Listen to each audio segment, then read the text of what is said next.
Your view of God will determine your view of life, or your view of life will determine your view of God. If God is your reference point, then you will be able to make sense of that which has no sense. If your circumstances are your reference point, then you will neither be able to make sense of life or God, because you have an inverted view. The second most important truth you could ever learn as a Christian is what I want to speak to you about. I say the second because the first thing that you need to learn is salvation by faith in Christ. Becoming a Christian is the first thing. Nothing can preempt that as the first understanding. To understand and respond to the gospel is of first importance. Paul says that in 1 Corinthians 15, of first importance, I declare to you the death and resurrection of Jesus Christ. But second to that is your understanding of the sovereignty of God. If you do not understand the sovereignty of God, then you will not be able to make sense of life. Most of us have lived long enough to know that life throws curveballs. Life is full of the unexpected. Life is full of pain and problems. Life is bittersweet, sometimes bitter, sometimes sweet, sometimes both. Your view of, and therefore response to, the sovereignty of God will determine your ability to cope with the confusion of life. Let's make sure we're on the same page. Let me define for you what I mean by the sovereignty of God. I'm simply saying that God is the absolute ruler and controller over all of his creation. Sovereignty simply means to rule over, to reign over, to be in control over. To say that God is sovereign, which speaks of his kingship, his kingly role, is to say that there is nothing that happens over which he is not in control. That control is either manifested either by direct causation, he makes it happen, or by consciously allowing it to happen. He either controls it, he says, that's what I want to happen, so it happens, or he says, that's not what I want to happen, but I'm going to let it happen because I'm going to use it for what I want to happen. You cannot have a sovereign God and have luck.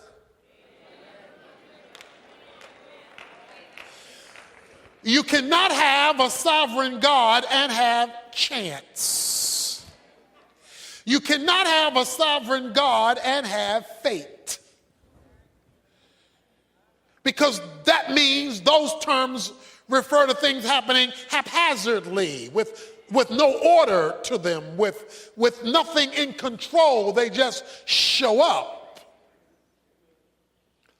God's sovereignty says that things don't happen, things are under control when they are out of control. Or I like the way Ephesians 1:11 says it, that God does everything after the counsel of his own will. Everything.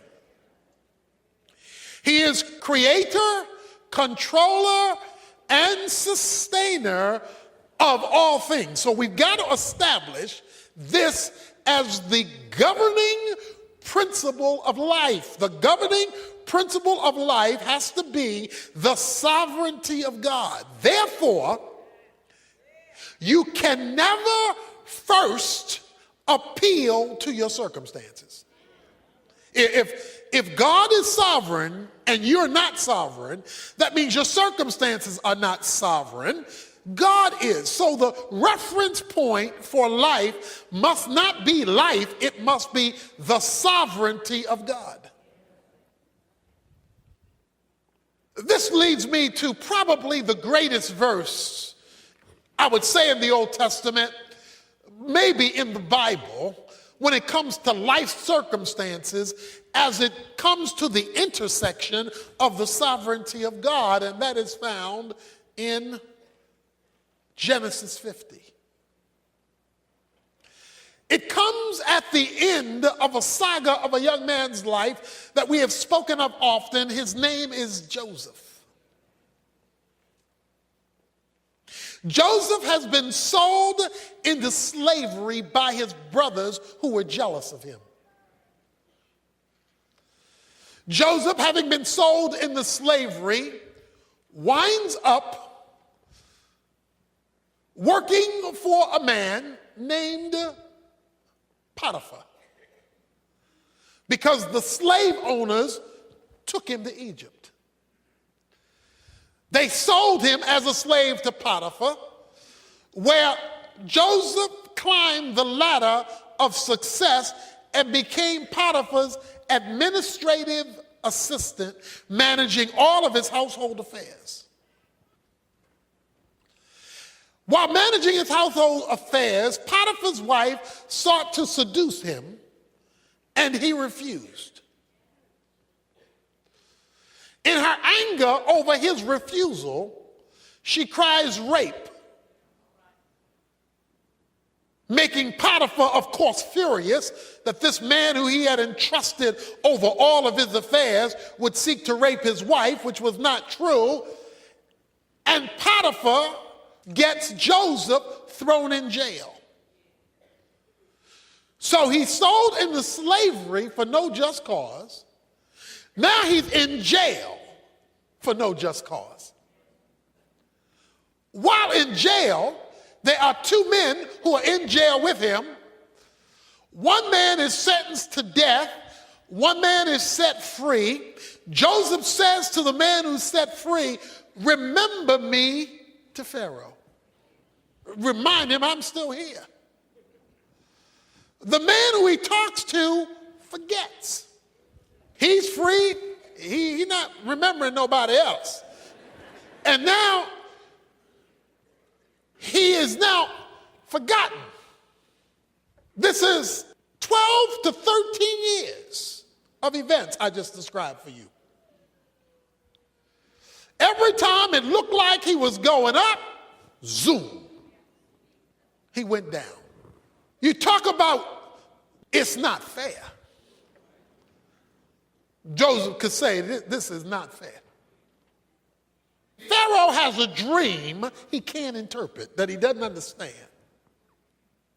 And I'm covering a number of chapters in the book of Genesis, a story that is riveting. He comes to a place where he has this dream he can't interpret, and then the man in jail remembers. There was this dude in prison who was good at this stuff. He could interpret dreams. And since nobody can tell you what this dream meant, maybe you ought to call on him. I think his name was Joseph. Joseph is summoned up to Pharaoh. Pharaoh tells him the dream. And Joseph says, this is the interpretation. There will be 7 years plenty. There will be 7 years famine. In order to get ready for the 7 years famine, you're going to have to store from the 7 years plenty. Pharaoh was so awed by Joseph's ability to interpret dreams. He took him from the outhouse to the White House. Joseph, in one day, becomes the second in command in Egypt. over 12 years of pain is overturned in one night. I mean, he couldn't have climbed that ladder as a Jew in 12 years if he had applied for the job and worked at it. But through a supernatural lucky opportunity, he is placed second in command in a foreign land that are not his people. Through a series of events that is literally Hollywood. It's a Hollywood kind of story. His father and 11 brothers are caught in this famine. And the only place you can get food is Egypt.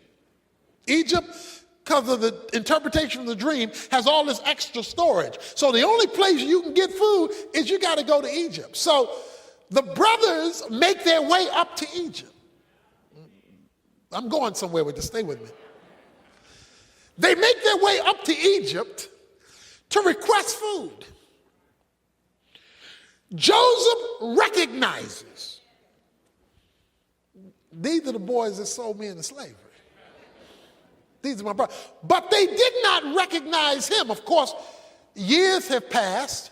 Last time they saw him, he looked like one of them. Well, he living large now. Things have changed. They don't know who he is. He knows who they are. Joseph does a number of things in the story to force them not only to come for food, but to come back. One thing he did was say, well, you leave your younger brother with me. By the way, how's your father doing? So he getting all the info, all the intel. The brothers come back. They are gathered in the room with him. Joseph must say, hold on for a minute. And he turns aside and goes outside and weeps. He's bawling like a baby. In fact, 5 times in the story of the saga with Joseph and his brothers, it says, and he wept bitterly. A lot of reasons for the tears. One, seeing his brothers again. One, remembering what they did. I mean, it was a whole series of events. In chapter 45, you have to turn there yet. I'm going to show you something there in a moment. In chapter 45, when the brothers are standing before him, Joseph clears the room. Of all the Egyptians, he says, all you folks leave, and you folks leave me here alone with these men. And Joseph says, come near to me. Now they want to know what is going on here. All we did was come up for food. Now we are trapped in this circle that we can't break out of. Come near to me. Now, some time ago, I shared with you what my holy imagination thinks happened. Because it was on this occasion, the Bible says, Joseph revealed himself to his brothers. And from my perspective, the fact that he tells everybody else, leave, he tells them, come real close. He wants them to see something that would validate his identity. And there was only one thing that would validate his identity: his circumcision. Thus, everybody leave, you come near. I am your brother Joseph. Because only Jews were circumcised. Nevertheless, they're now terrified. Because the one they sold into slavery is now in charge. You know, what goes around comes around. It ain't over till it's over.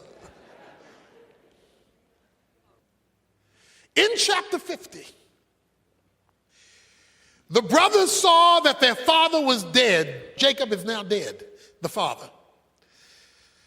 And they are terrified. What if Joseph should bear a grudge against us and pay us back in full for all the wrong we did to him? What if? As long as daddy was alive, out of respect for daddy, he withheld his hand.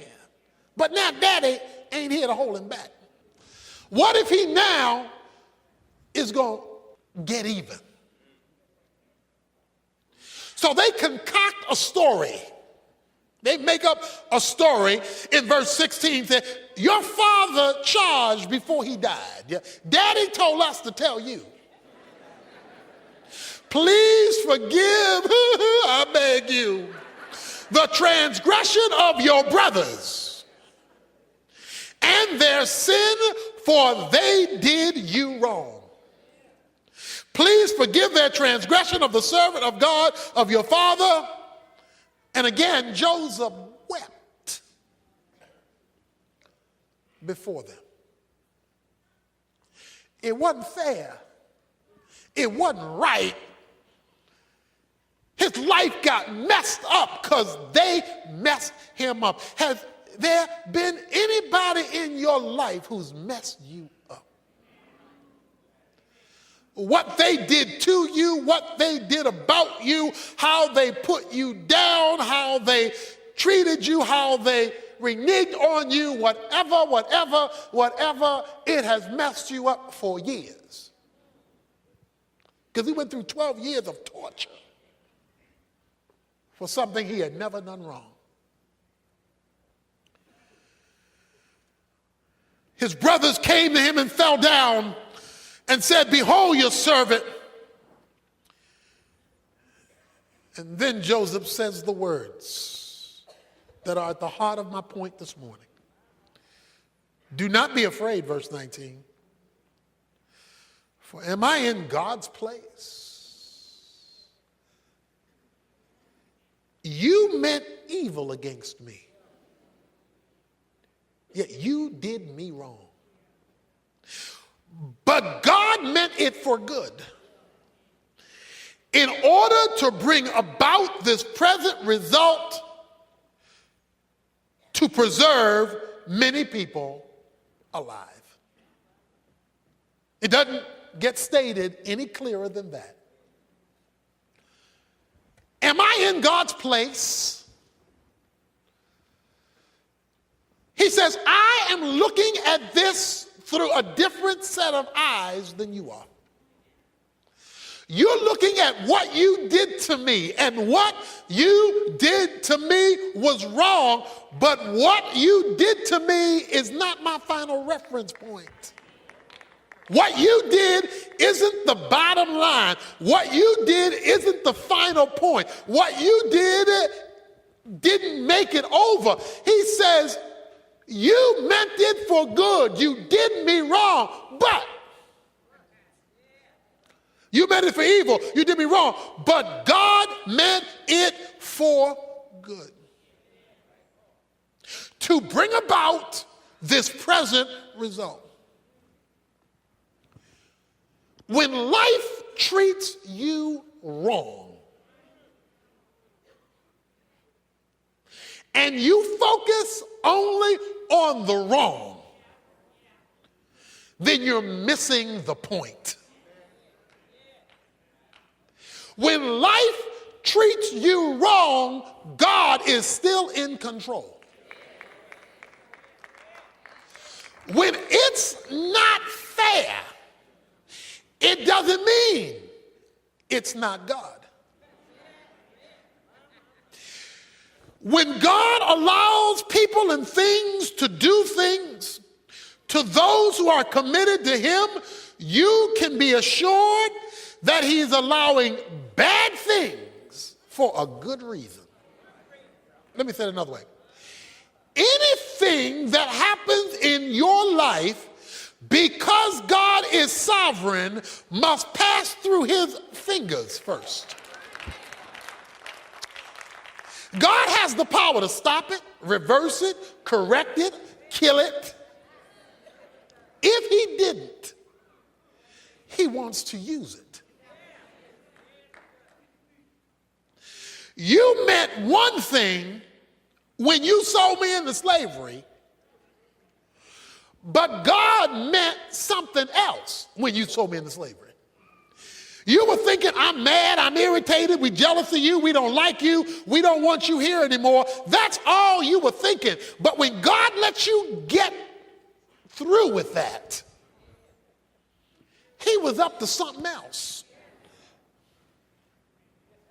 He says, and the reason God did it in verse 20 is that he might bring about this present result. He allowed an event 13 years ago to bring us to today. He allowed a negative in our past to bring about what you're looking at right now. In fact, boys, thank you for sending me into slavery. Because when you put me in that hole and lied to daddy and told him I was dead, God allowed the Ishmaelites to come up and see me. And they took me. God allowed me to be sold by them to Potiphar. Then God allowed me to be put in prison for a crime I didn't commit to bring about this present result. And he says, and to save the life of many. When you read the life of Joseph, there is a phrase that follows him all through his life. And the phrase is simply, and the Lord was with Joseph. He gets accused of a crime he doesn't commit, and guess what the phrase is? And the Lord was with Joseph. He gets thrown into prison, and the first phrase you read when he gets thrown into prison is, and the Lord was with Joseph. How can the Lord be with me when all hell is breaking loose? How can the Lord be with me when I'm getting buked and scorned and talked about show as you born? How can the Lord be with me when I've lost my job? How can the Lord be with me when my friends turn their back on me? How can the Lord be with me when my finances aren't where they ought to be? How can the Lord be with me? The Lord can be with you when things are against you, because God is looking at where you're going, not where you are.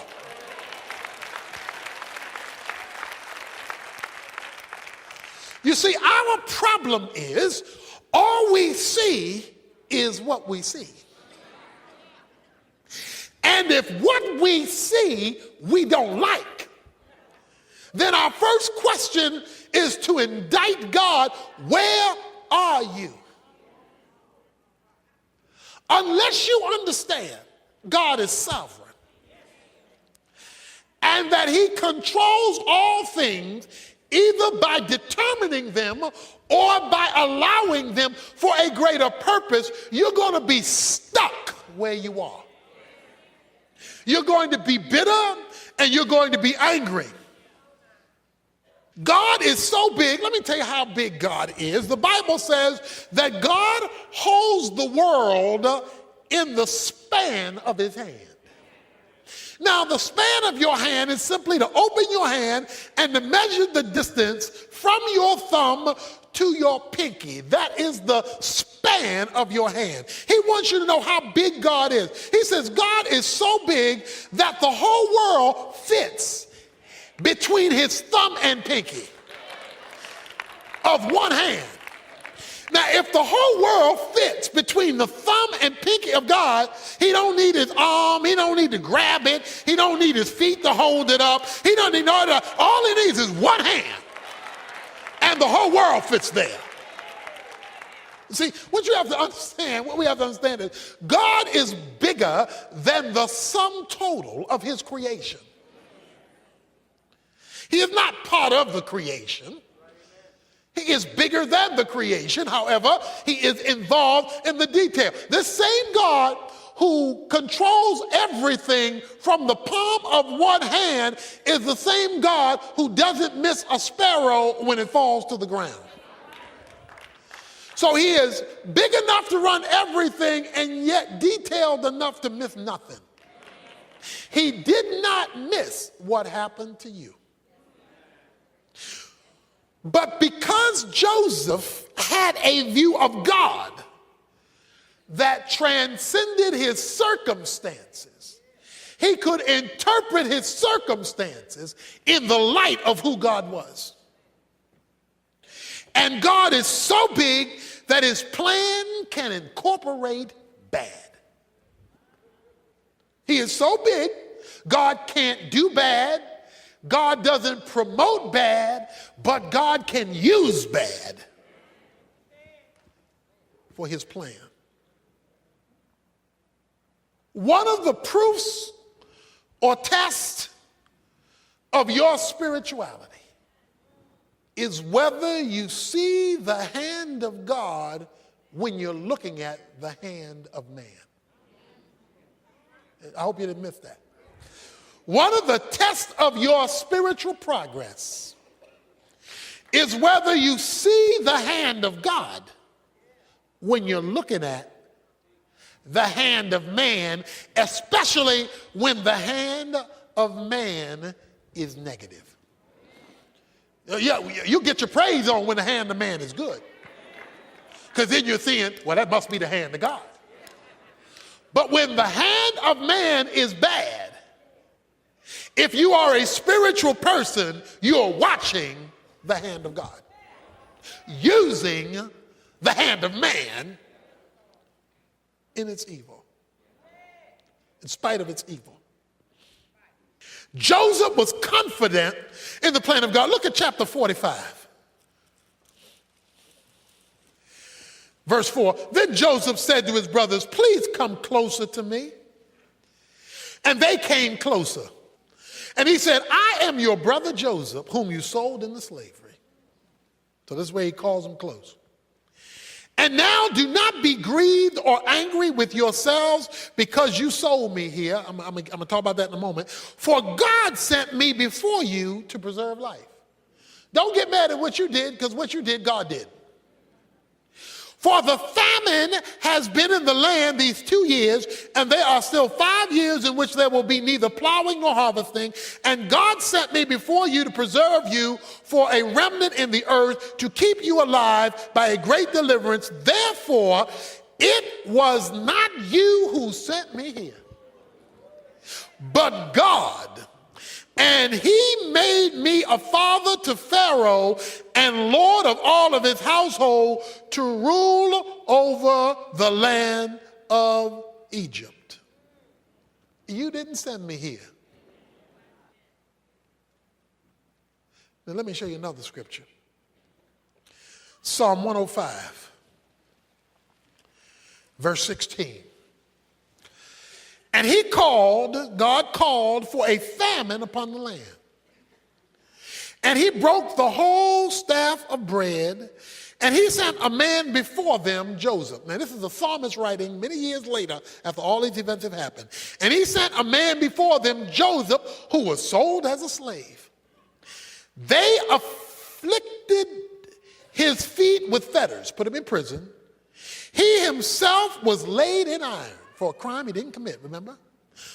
Until the time that his word came to pass, the word of the Lord tested him.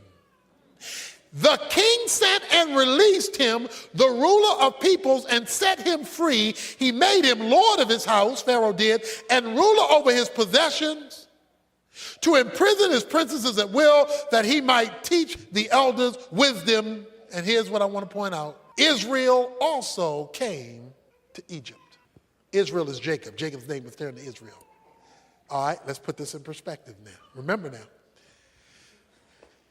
If you are on the same page with God and bad things happen to you,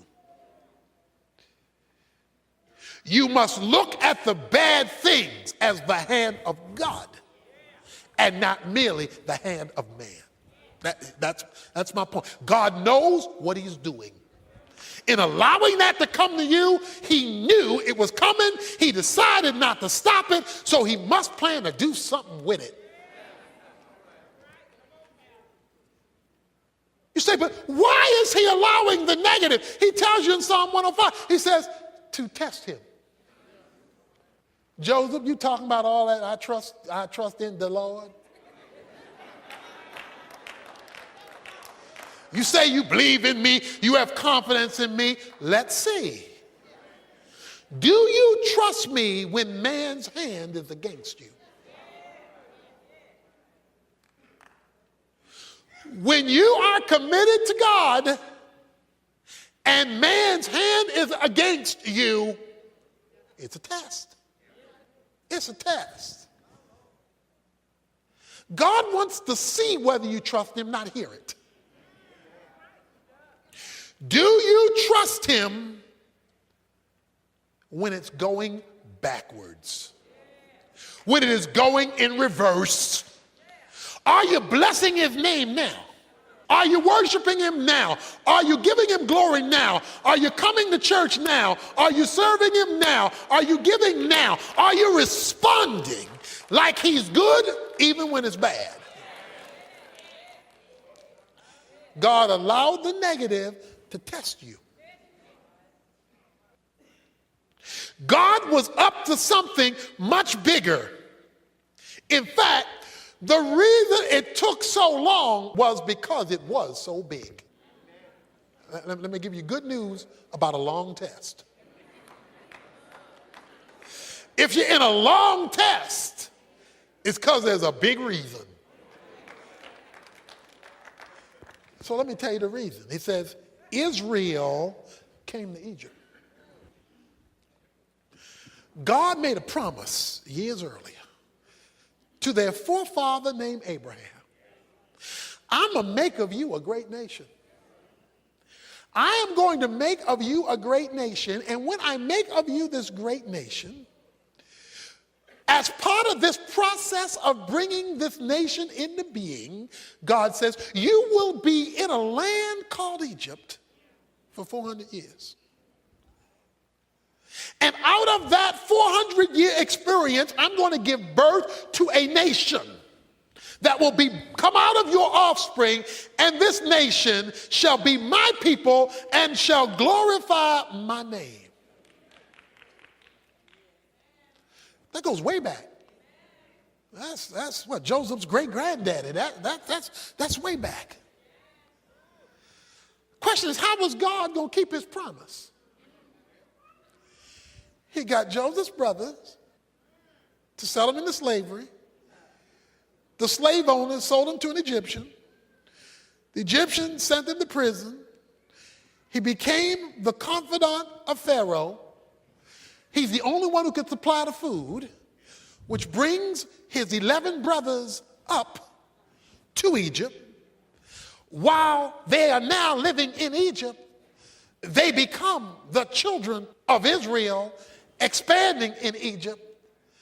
So guess what? God used the negative in one man's life to keep a promise about the building of a whole nation. Joseph went through deep waters because God was doing a whopping thing. When your waters are deep and they're lasting long, get your praise on. Because he's preserving something. He's building something. He's doing something. The problem is only spiritual people see this.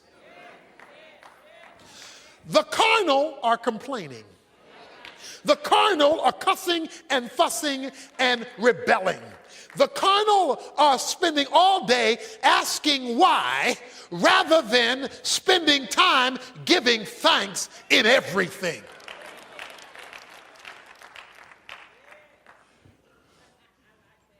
God is up to something.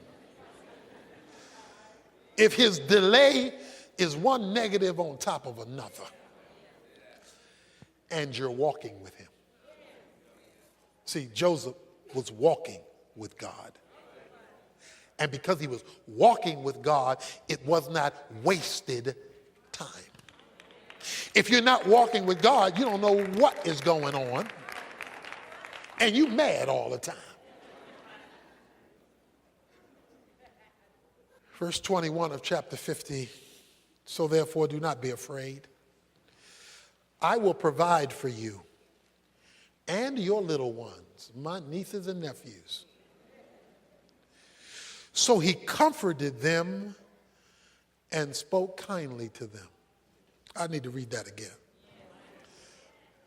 Some of you already know where I'm going. So therefore, do not be afraid. I will provide for you and for your little ones. So he comforted them and spoke kindly to them. When you have God's point of view, you can relate to people who hurt you differently. See, if all you see are the people who hurt you, you did this to me and I'm going to get you. All that's telling me is you didn't see the hand of God. You thought that was all about what they did. But because Joseph never lost sight of the hand of God, when they repented, yes, they repented. They said, we were wrong. We're sorry and we are scared. Because Joseph now has the power of life and death. He says, don't be afraid. I not only forgive you, I'm going to take care of you. I'm going to comfort you. I'm going to help you. The recognition of God's sovereignty gave the freedom of forgiveness. Many of us are living life on a leash that we can't shake, and Satan is holding the other end of the leash because we can't let it go because all we see is what they did. Because we do not have the eyes of God, we do not see what God was doing in allowing it, even though we were not at fault. Many of us are in shackles and are looking for ways we can get them. I'm going to get them.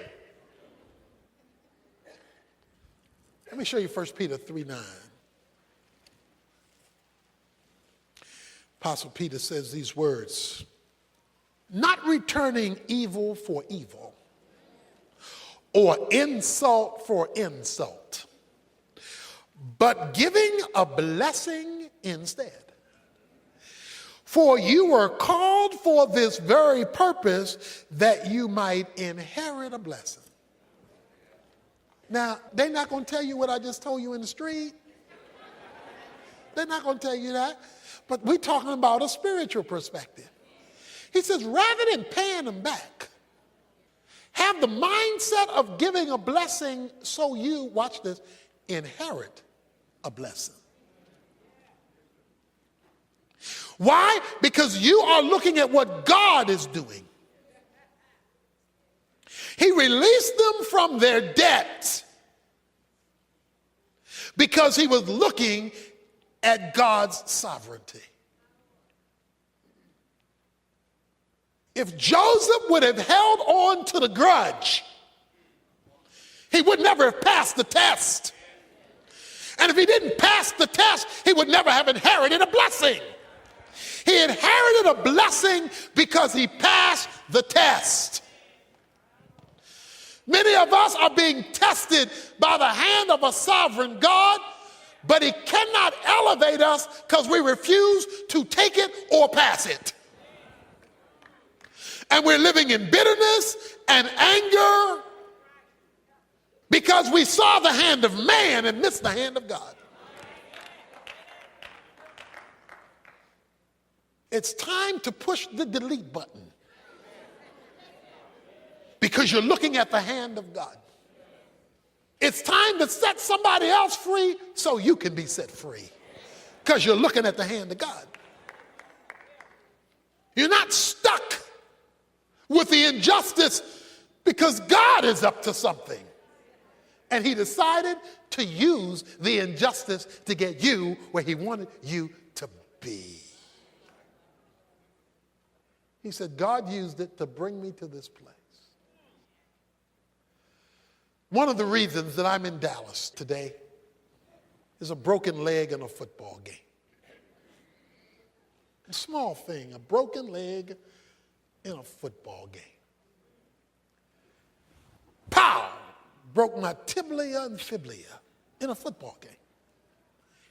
Taken to the hospital. Emergency surgery. I remember laying on the football field when this hit came.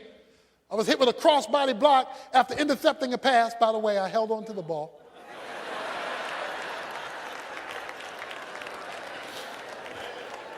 Just want to get that straight. I'm not a punk. I held on to the ball.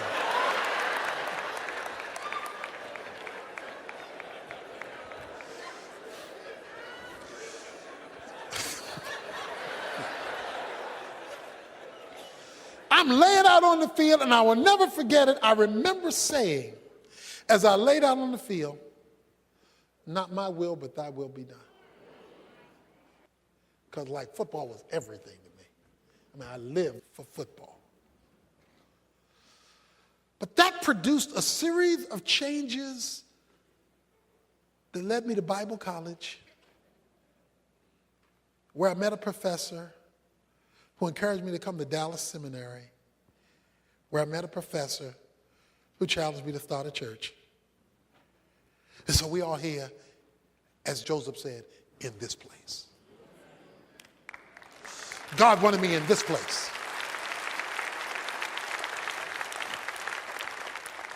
And it was inspired because something got broken. If God is allowing something in your life to pow, break, rather than simply going off on the one who hits you, ask, Lord, what is your will? What is your plan? What place are you taking me? When astronauts are learning to fly, they are put in a flight simulator where pilots are confronted with every kind of conceivable flight emergency. It is there in the simulator that they hone their responses and skills until they can successfully face them. They are given difficulties so that they can have the proper reaction when the real thing comes.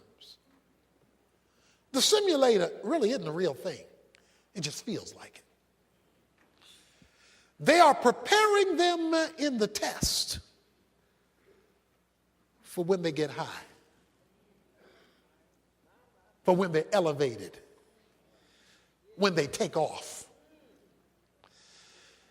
God is allowing you in the simulator and shaking up your world to hone in your faith so that when he comes in and allows you to take flight, you know what to do up there because you learned what to do down there.